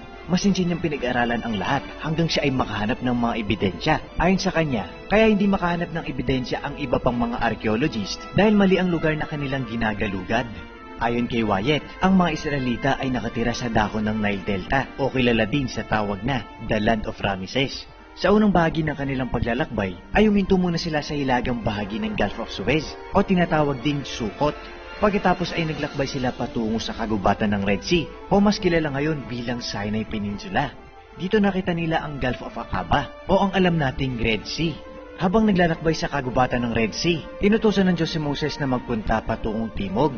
Kaya doon ay nakita nila ang wadi o canyon area na tinatawag ding Wadi Watir. At nung makarating na sila doon, laking gulat ng mga Israelites dahil sila ay pinalilibutan ng dagat at bundok. Hindi man nila magawang bumalik sa dako ng Hilaga dahil merong kuta ng Egyptian doon. Tumutugma sa natagpo ang lugar ni Wyatt ang salaysay ni Josephus na isang Roman Jewish historian. Ayon kay Josephus, napagitnaan ang mga Israelita ng kabundukan at dagat na siyang naging rason kung bakit sila ay na-stuck doon. Isa pang patunay na idinidiin ni Wyatt ay ang nakasaad mismo sa Biblia. Ayon dito, kinausap ng Diyos si Moses at sinabing dumao sa Pi-hahiroth sa gitna ng kabundukan at dagat at doon sila huminto pansamantala. Paliwanag ni Wyatt, ang ibig sabihin ng Pi-hahiroth ay mouth of the hole o pwedeng sabihin ito ang canyon na nakita sa Nueva dahil ito daw ay pinapagitnaan ng dagat at kabundukan. Ang nakakamangha pa dito ay ang pangalang Nueva na pinaigsing pangalan ng Nueva La Mosaihina na may ibig sabihin Waters of Moses Opening. Makikita din sa Nueva ang isang poste na may nakasulat na salitang Hebrew na may ibig sabihin Egypt, Death, Water, Pharaoh, Edom, Yahweh at Solomon. Ang poste na ito daw ay kaparehas na isa pang poste na matatagpuan sa kabilang dahon ng Gulf sa may Saudi Arabia. Ayon sa pag-aaral ni Wyatt, ipinagawa ni King Solomon ang mga posting ito 400 years matapos ang mirakulong ginawa ni Moses. Ang mga ito rin ay nabanggit sa Biblia, partikular na sa libro ng Isaiah. Nakasaad sa Biblia, nang malapit ng abutan ng mga Egyptian si Moses at ang mga Israelita, ay nagpadala ang Diyos ng isang malakas na hangin mula sa silangan na naging dahilan ng pagkakahati ng tubig sa dagat. Ayon sa mga scientists, posible ang pangyayaring ganun dahil ito ay isang penomena na tinatawag ding strong east wind. Nang malapit ng makatawid sa dagat ang huling Israelita, ay biglang nagloko ang lahat ng gulong ng kalesang sinasakyan ng mga Egyptians na naging sanhi ng pagkalunod ng buong Egyptian army. Sa paghalughog ni Wyatt sa karagatan sa dako ng Nueva, ay napatunayan niyang totoo ang kanyang teorya. Natagpuan lamang niya ang mga ginintoong kalesa ng mga Egyptians na nakalubog sa ilalim ng dagat. Ang mga kalesang ito ay kaparehas ang disenyo ng mga ginamit ng Egyptians noong 18th Dynasty o 1446 BC na siyang panahon kung kailan naganap ang Exodus. Ang iba pang mga parte ng kalesa at gamit na kanyang nakita ay pinalilibutan ng mga corals dahil sa libu-libong taon na ang nagdaan. Hindi pa dyan nagtatapos ang pagpapatunay ni Wyatt dahil hindi lamang mga kalesang ginamit ang kanyang natagpuan sa ilalim ng dagat, kundi pati na rin mga buto ng tao at kabayo. Ang nakakagulat pa dito ay noong pinasuri niya ang buto sa Stockholm University ay napag-alamang ang butong nakita ay buto sa binti ng isang lalaking 3,500 years old na.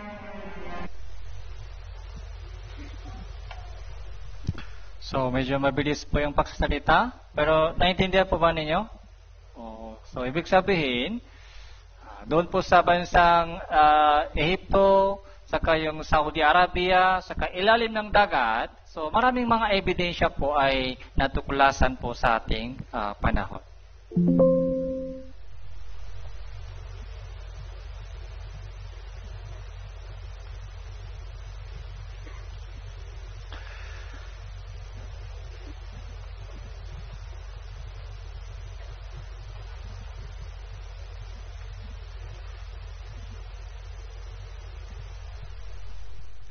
Sa Cairo Museum sa Egypt, so meron pong mga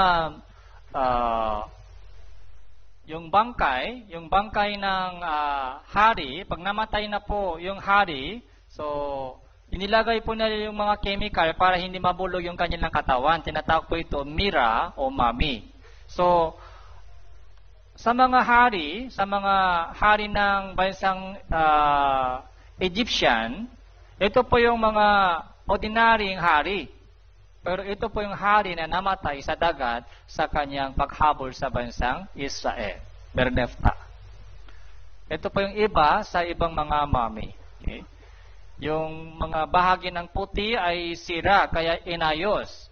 Tapos yung tenga ay hindi buo, kinain ng ista, saka yung mga may painting sa kanyang mukha, tapos may alat sa kanyang katawan dahil kinuha po siya sa dagat, ginawang mummy. Okay. Ito po yung hari na namatay sa dagat, pulang dagat, sa panahon po ng Exodus. So pagkatapos ng Exodus, umikot po sila sa wilderness 40 years, doon po sa Sinai Mountain. Ibinigay ng Diyos sa kanila yung 10 utos, 10 commandment. Tapos nangako po yung bansang Israel sa Diyos na sumunod sa utos ng Diyos para pagpapalain po sila ng Diyos. Pero sa katunayan po sa kanilang history, almost 1,000 years, so, hindi po sila sumunod sa salita ng Diyos, sa utos ng Diyos. Mas sumuway po sila sa mga utos ng Diyos. Kaya sa panahon ng manghukom, judge, tapos sa panahon po ng United Kingdom, King Saul, King David, King Solomon, patuloy po sila, so sumuway sa utos ng Diyos. Kaya sa BC 930, so, yung Israel po ay nahati sa dalawang bahagi, Northern Israel and Southern Judah. Pero patuloy po sila sa kanilang patuloy na pagkakasala laban sa Diyos. Yung Northern Israel ay winasak po ng Assyria BC 722. And Southern Judah naman po ay winasak ng Babylonia BC 586. Patuloy po sila, winasak ng ibang patuloy po sila sinakop ng ibang malalaking bansa, Persia, and Greece and Roman Empire. Sa panahon po ng Roman Empire, sino po yung dumating sa mundong ito? Si Jesus Cristo ay dumating sa mundong ito sa panahon po ng Roman Empire.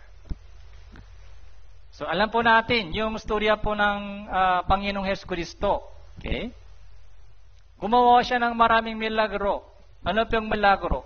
Binuksan niya yung mga mata ng bulak. So binuhay niya yung mga patay. Tapos tinawagan po ni Jesus yung si Nazaro. Lumabas si Nazaro kahit patay na po siya. Tinawagan po ni Jesus si Nazaro, lumabas po siya. Tinahimik po ni Jesus yung mga alon sa dagat. Tahimik, tumahimik na yung dagat.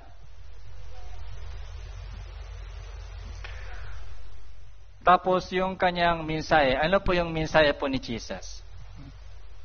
Marcos chapter 1 verse 5. Magsisi kayo at manampalataya sa Ebanghelyo. John 3 verse 3, dapat ipanganak ka na muli para makapasok sa kaharian ng Diyos. Ako ang muling pagkabuhay at buhay. Sumampalataya ka sa akin, bagamat siya ay mamatay, mabubuhay. Resurrection. Yung mensahe po ni Jesus Christ ay hindi po patungkol sa mga magandang buhay dito sa lupa. Puro patungkol saan po? Patungkol sa makalangin na bagay. Paano ka maligtas, paano ka makapunta sa langit, magsisika at manampalataya ka sa Ebanghelyo. Ipanganak ka ng muli dapat.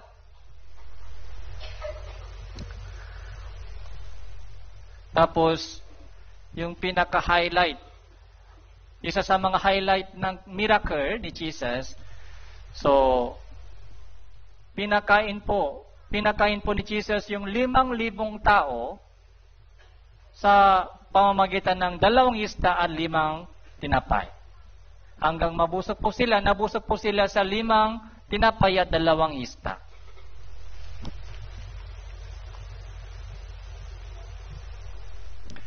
Pero sabi po dito, John chapter 6 verse 26, 27,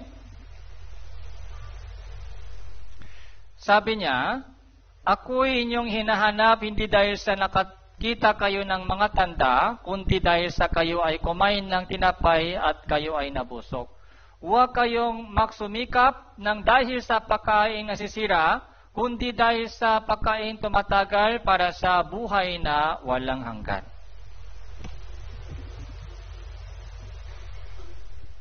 Sabi ni Jesus, hinahanap ninyo ako, hindi dahil sa katotohanan, kundi dahil busog na kayo, kumain na kayo, busog na at masaya na. Sabi niya, huwag kayong magsikap para sa pagkain nasisira. Yung kinakain po natin, yun po yun, pagkain nasisira. Sabi ni Jesus, magsikap ka para sa pagkain na tumatagal, para sa buhay na walang hanggan. Anong uri ng pagkain po ito? Ibang klase po ito, ibang uri ng pagkain po ito. So, kumain tayo kanina, nag-dinner, pero bukas ng umaga, busog pa o gutom na? Bukas ng umaga. So, gutom na. Kaya nag-almusal po tayo. Pero pagdating sa tanghalian, gutom po o busog pa? Gutom na. Yung ating kinakain na hindi tumatagal kahit isang buong araw. Okay. Yung kinain sa tanghalian ay wala na sa gabi. Yung kinain sa hapunan ay wala na sa kinaumagahan. Hindi po siya tumatagal. Kaya kailangan tayo kumain 3 times a day. Merienda pa. Anong uri ng pagkain po ito na tumatagal para sa buhay na walang hanggan?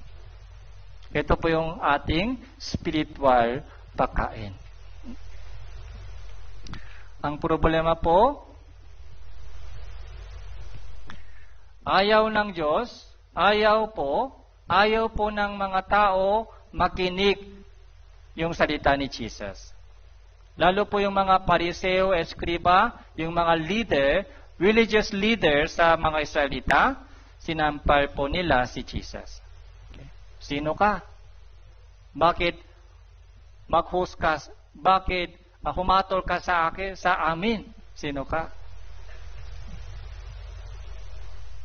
So, dinala po nila si Jesus sa harapan po ni Pilato.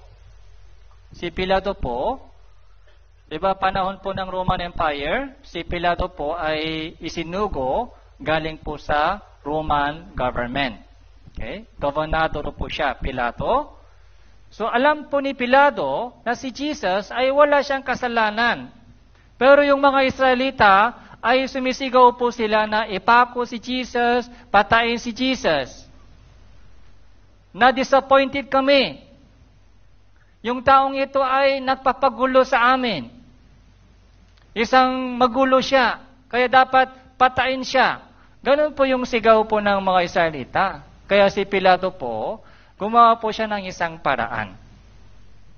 Dalawang tao, si Jesus, saka sa kabila, si Barrabas, isang mamatay tao. Ito po yung tanong po ni Pilato. Alin sa dalawa ang ibig ninyong pakawalan ko sa iyo?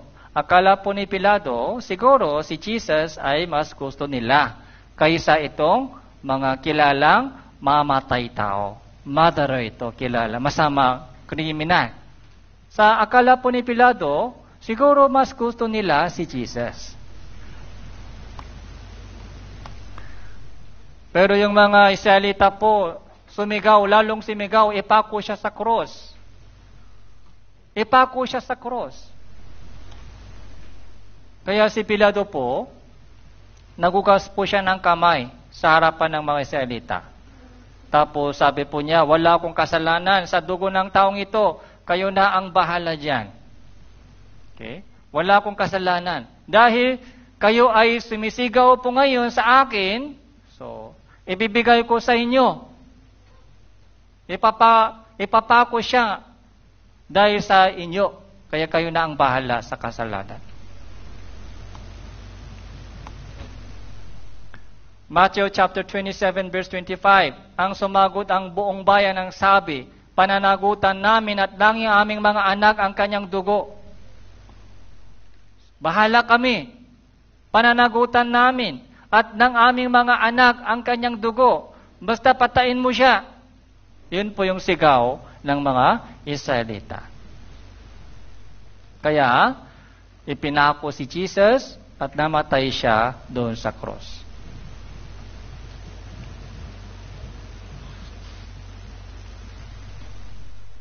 Kaya, dahil sa kanilang kasalanan, dahil sa kasalanan ng mga Israelita, tumanggi po sila sa Panginoong Hesukristo. Kaya sa loob ng 2,000 years, so pinarusahan po sila ng Diyos. Ilang taon? 2,000 years. Kung saan man sila pumunta, pinapatay po sila ng mga Gentile. Noong AD 70 po, ito po yung nangyari.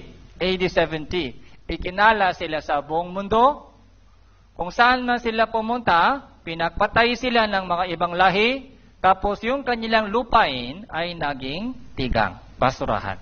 Ito po yung parusa na dumating galing sa Diyos. So, Levitico chapter 26 verse 33, basahin po natin, sabay-sabay, 3, 2, 1. Kayo ay aking ikakala sa mga bansa at pagpupunutan ko kayo ng mga tabak sa hulihan ninyo at ang inyong lupain ay magiging isang ilan at ang inyong mga lungsod ay pasurahan. Diba? Totally baksak. Okay? Ikakala sa mga bansa, yung tabak ay huhuli sa iyo, tabak. Yung lupain ninyo ay magiging basurahan.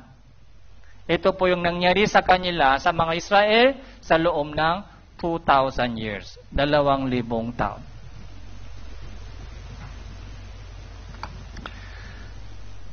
So, ikinalat na sila sa buong mundo. Tapos, ito po yung history ng Israel. So, AD 70, 1.1 million killed by Titus. So, sa loob ng 2,000 years, So, pinagpatay, pinaalis, pinapatay, pinaalis. Yung pinakamatinding parusa po ay nangyari sa Second World War. Ilan po namatay? 6 million na Hudyo ay namatay. 6 million. Ito po yung Adolf Hitler. Okay? Ito po yung concentration camp. Dito po, tinipon po sila. Ito po yung barbed wire na may kuryente. Okay? Binaril po sila.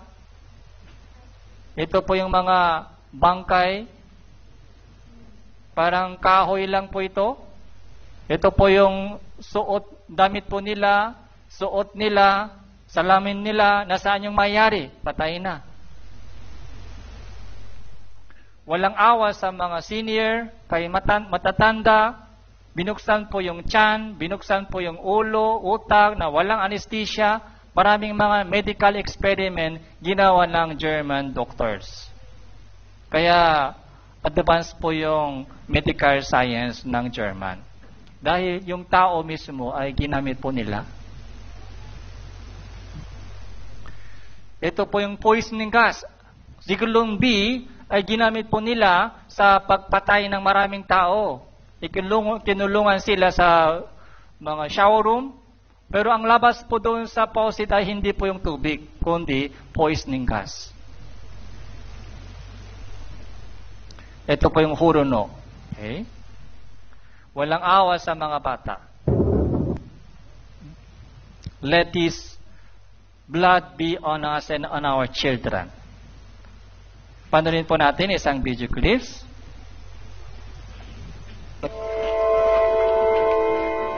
Sa mga concentration camp na gaya nito, milyon-milyong Jews ang pinahirapan at pinatay ng mga Nazi sa Europa sa pamumuno ni Adolf Hitler. So, from the gas chamber kung saan hinuhulog yung poison from holes in the city for about 700 people, diretso yung kanilang katawan dito sa mga crematorium. Ang sabi, every day about 340 bodies were burned in this crematorium. Marami raw ito dati, but only this one survived.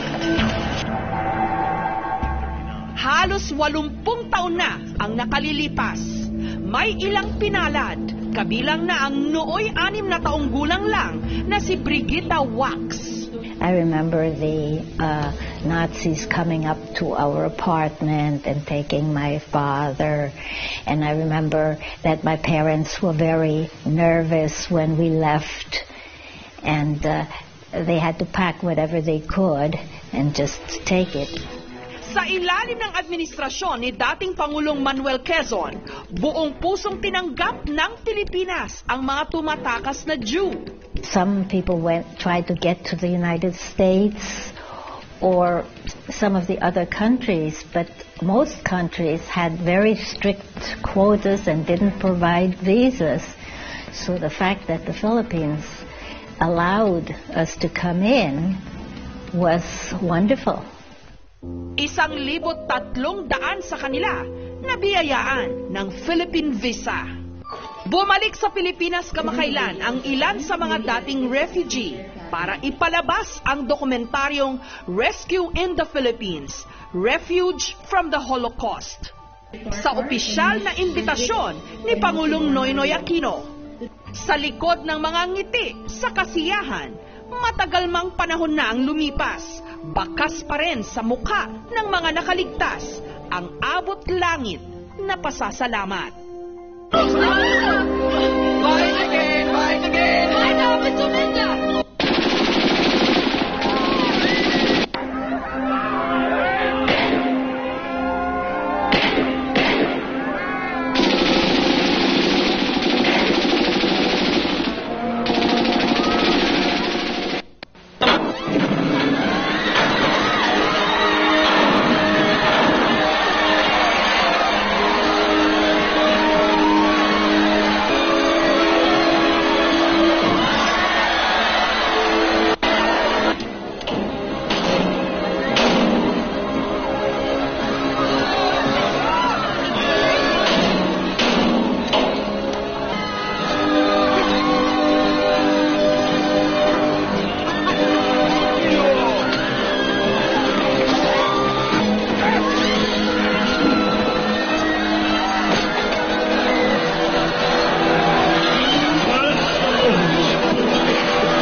Unang Korinto chapter 10 verse 11. Ito po yung last verse po natin. Basahin po natin. 3, 2, 1. Ang mga bagay na ito ay nangyari sa kanila bilang halimbawa at nasusulat bilang pangaral sa atin na dinatnan ng katapusan ng mga panahon.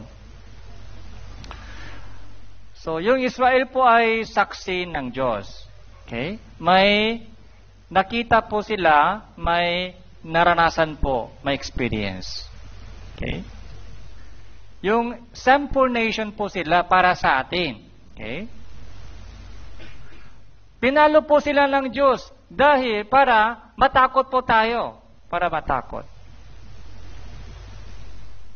Kailangan po natin tanungin po sila, Israel, anong ginawa nyo? Bakit ganun grabe yung nangyari sa inyo? Anong ginawa nyo? Anong kasalanan ginawa ninyo? Kailangan po natin tanungin sila para hindi po yan mangyari sa atin. Sinful nation. Okay. Anong sabi? Anong sagot po nila? Nung dumating si Jesus, tinanggi namin si Jesus. Tinanggihan namin ang katotohanan na sinabi niya sa amin. Katotohanan. Dapat ipanganak na muli. Okay. Dapat magsisi at manampalataya sa Ebanghelyo. Pero tinanggihan namin yung katotohanan. Kaya ito ang nangyari sa amin. Lesson. Okay. Anong lesson po sa atin? Okay. Ito po ay Bible Seminar, ay isang napakagandang pagkakataon para sa ating lahat. Hindi po ito nakataon nangyari. Naniniwala po ako na may purpose, may kalooban ng Diyos dito. Hindi po ang tao nag-imbita sa inyo. Ang Diyos ang nag-imbita sa inyo dito. Kaya nandito na po kayo. Ang nakikinig po kayo ng salita ng katotohanan. Pero nasa inyong desisyon kung maniniwala o hindi. Okay? Nasa inyo. Okay. So may dalawang paraan. Paraan ng tupa. May dalawang daan. Daan ng tupa, daan ng kambing. Okay. Dapat may interest po tayo. Dapat isipin po natin tungkol sa ating spirito, tungkol sa Biblia. Maraming evidence po nakita po natin. Okay? Anong sinasabi ng mga evidence po ito? Biblia ay totoo. Eden Garden, yung Noah's Flood, yung history ng suffering of Israel. Lahat po ito ay nagsasabi ngayon sabay-sabay, Biblia ay totoo. Kung Biblia ay totoo, meron po tayong big problem. Kung Biblia ay totoo, ano po yung problema po natin? Yung kamatayan, hindi po yung katapusan sa buhay po natin. Pagkatapos ng kamatayan, ano daw meron? Ano daw meron sa Biblia? Paghuhukom. Yun ang mangyari sa ating lahat kung Biblia ay totoo. May langit, may impyerno. Lawan ng apoy. Kailangan po natin maging seryoso. Kung ano mang sinasabi sa Biblia, kailangan po natin pag-isipan po ng mabuti. Dahil ito po ay mangyari sa atin. Kaya bukas po, so pag-aralan po natin tungkol sa mga signs ng last day. Bakit nangyari po yung COVID-19? Bakit may gera sa iba't ibang bansa ngayon? Bakit iba yung mga klima, mga global warming, climate changes, dumadami yung mga lindol, sakit. So, may reason sa Biblia. Yung sign of last days. Okay? Mas interesting po yung topic po natin bukas. So, tanong, babalik po kayo bukas? Ako, babalik po ako. Hindi pwede, hindi bumalik. Speaker po ako. Kaya sana po, lahat po dito ay bumalik. Tapos, isama rin po ninyo yung mga kaibigan at mahal sa buhay. Dahil, so hindi pwede tayo lang. So, maunawan po yung katotohanan. So, let's pray together. Salamat po, Panginoon, sa oras na ito. sa inyong pag-alaga sa aming pagkikinig at pag-aaral ng inyong salita. Nawa, lahat po ng mga yumuyuko sa inyong harapan sa oras na ito ay makarating sa tunay na pagsisisi at tunay na pagkakilala sa katotohanan. Ingatan niyo po sila sa kanilang pag-uwi.